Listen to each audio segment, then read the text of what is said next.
Hi everyone, my name is Kanika. Welcome back to spade education. एक बहुत requested topic है। इस टॉपिक में मोस्टली बहुत सारे बच्चों को थोड़ी प्रॉब्लम होती है। सो आई वांटेड टू शेयर कि कहाँ मैंने गलतियाँ करी और किससे मैंने सीखा। सो थोड़े से टिप्स एंड ट्रिक्स एंड ये हैं कुछ हमारे सोशल नेटवर्किंग हैंडल्स। तो आज का टॉपिक है अनसीन पैसेज। उससे रिलेटेड उसके कुछ क्वेश्चंस भी देखेंगे एंड इम्पॉर्टेंट चीज़ कुछ टिप्स भी देखेंगे जो आपको हेल्प करेंगे अनसीन पैसेज को जल्दी से जल्दी सॉल्व करने में और मैक्सिमम मार्क्स गेन करने में। ओके, सो बढ़ते हैं आगे। ये है हमारा अनसीन पैसेज।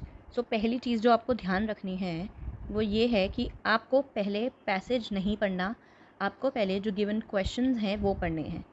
तो इस पैसेज के साथ हमें कुछ 12 क्वेश्चंस दिए हुए हैं। हम पहले इन क्वेश्चंस को पढ़ेंगे।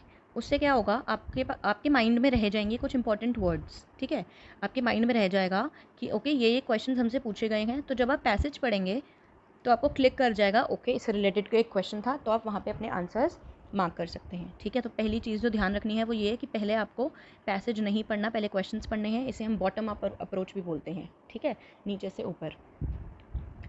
दूसरी चीज़ बहुत इंपॉर्टेंट ये है कि मोस्टली आपको अलाउड नहीं होता अपने क्वेश्चन पेपर पे मार्क करना पेन पेंसिल से, राइट। तो आप क्या कर सकते हो, आपने क्वेश्चंस पढ़ लिए, उसके बाद आपको कहीं आंसर मिला तो आप बहुत हल्का सा अपने आंसर को मार्क कर लो। ठीक है, चाहे आप ब्रैकेट लगा लो, चाहे आप हल्का सा अंडरलाइन कर लो, चाहे आप हल्का सा उसके ऊपर ऐसे मार्क कर दो। ठीक है, मतलब कुछ भी चीज़ जिससे आपको एकदम से हाईलाइट हो जाए कि यहाँ पे मैंने अपना एक आंसर मार्क किया हुआ है। ठीक है, और एक और चीज़, जो आपको एक्स्ट्रा टाइम जो मिलता है उस टाइम में कोशिश करिए कि आप जल्दी से अपने क्वेश्चंस पढ़ लीजिए और अनसीन पैसेज को लास्ट के लिए मत छोड़िए। सीटेट के केस में तो एक्चुअली वो सील्ड होता है जो हमारे कॉम्पिटिटिव एग्जाम्स हैं, फिर भी हम थोड़ा थोड़ा सा ऐसे उठा के उसको पढ़ लेते हैं। बट या अगर जब आप उसको खोल भी लेते हैं पेपर को, तो पहले आपको क्वेश्चंस पढ़ने हैं, फिर आपको पैसेज पढ़ना है और उसमें एक एक करके आप हल्का हल्का सा टिक करके अपने आंसर्स को आप हल्का सा मार्क कर लेंगे। आपको पैसेज को देखकर बिल्कुल भी घबराना नहीं है।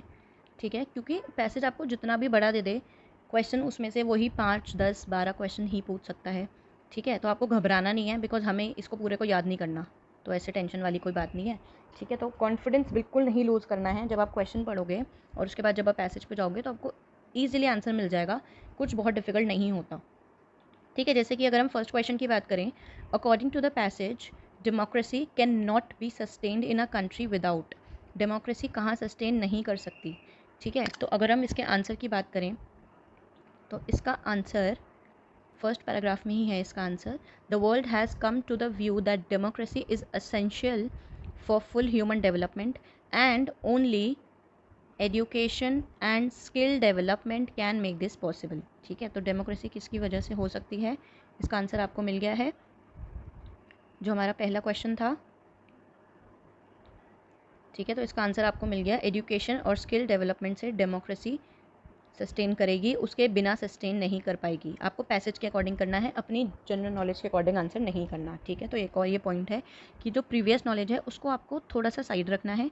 वो कहाँ काम आएगी, जब आपसे थोड़े कुछ वर्ड्स के सिनोनिम्स, एंटोनिम्स या मीनिंग पूछे जाएंगे वहाँ पे। फिर अगर हम चलें अगले क्वेश्चन की तरफ, तो आपसे पूछा है synonym, synonym of the word endowed. ठीक है, तो अगर हम इन 3 वर्ड्स का मतलब देखें तो ये होता है डिसअप्रूव, डिनाइड या कंडेम करना, मतलब रिलेटेड टू रोकना, स्टॉप करना। ठीक है, तो हमारे पास क्या ऑप्शन बचा, एक बेस्टोर्ड, और थोड़ा अगर आपको मतलब नहीं भी पता तो आप ये भी देख सकते हैं, बेस्टोर्ड और एंडोर्ड सिमिलर साउंड कर रहे हैं, तो ये भी एक ट्रिक हो सकता है आपका। फिर देखेंगे अगला question, an empowered intellectual leadership involve. एक एम्पावर्ड इंटेलेक्चुअल लीडरशिप क्या क्या चीज़ें इन्वॉल्व करता है, क्या क्या चीज़ें इंक्लूडेड होती हैं इसमें। तो अकॉर्डिंग टू द पैसेज अगर हम ढूंढेंगे तो इसका आंसर है मल्टी डायमेंशनल इंटेलिजेंस। ठीक है, एक इंटेलेक्चुअल लीडर वही होता है जिसमें मल्टी डायमेंशनल इंटेलिजेंस होती है।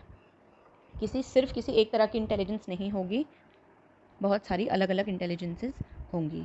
ठीक है, तो ऐसे ही आपके टोटल 12 क्वेश्चंस हैं, बाकी क्वेश्चंस के आंसर्स आप देंगे। एंड कुछ चीज़ें और मैं आपको इंपॉर्टेंट चीज़ें बता देती हूँ जिससे आपको ईजी हो जाए आंसर करने में। जब आप आंसर करेंगे, ठीक है, तो पहला तो आपको कुछ भी ना मेमोराइज़ करने की ज़रूरत नहीं है, कुछ भी याद रखने की ज़रूरत नहीं है। ठीक है, ये मिस्टेक बहुत बारी हो जाती है कि हमें लगता है, हाँ कभी कभी ऐसा हो सकता है कि कोई चीज़ आपने पढ़ी और आपको लगता है कि हाँ इस चीज़ पे हो सकता है क्वेश्चन हो आगे, ठीक है, तो अब आपको वो अप्रोच फॉलो करने की ज़रूरत नहीं, क्योंकि आप ऑलरेडी पहले ही क्वेश्चन पढ़ चुके हो। तो आपको कोई भी पैसेज की चीज़ याद रखने की ज़रूरत नहीं है। जो आंसर होगा वो आपको खुद ही क्लिक कर जाएगा, क्योंकि आपने क्वेश्चन पहले ही पढ़ लिए हैं। Eyes, hands and brain coordination यहाँ पे बहुत ज़्यादा ज़रूरी है।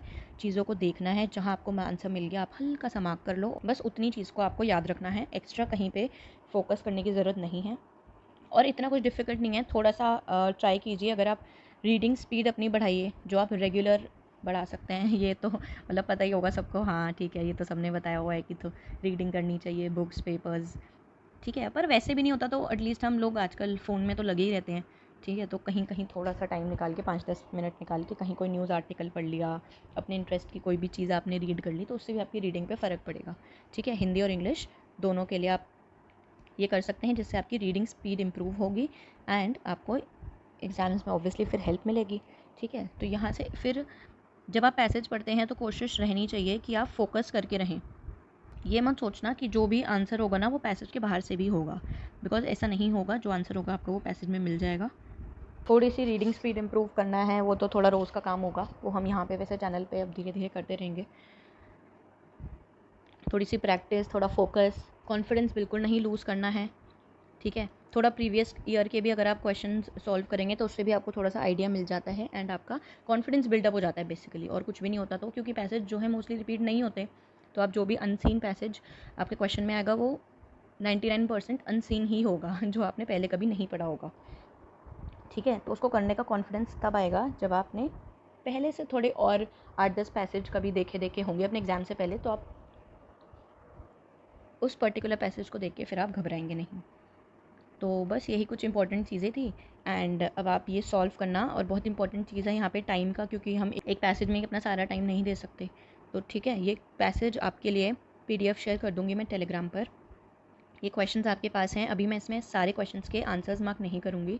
आप देखिए कि आप कितनी देर में ये क्वेश्चंस सॉल्व कर पाते हैं।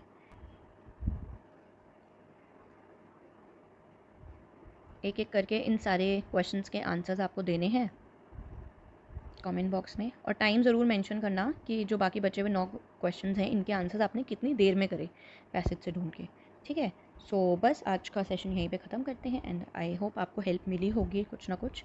सो बाकी तो मेन तो वैसे आपके ऊपर है, आप जैसे आप प्रैक्टिस करते हैं उस हिसाब से आपको रिजल्ट्स मिलेंगे ही।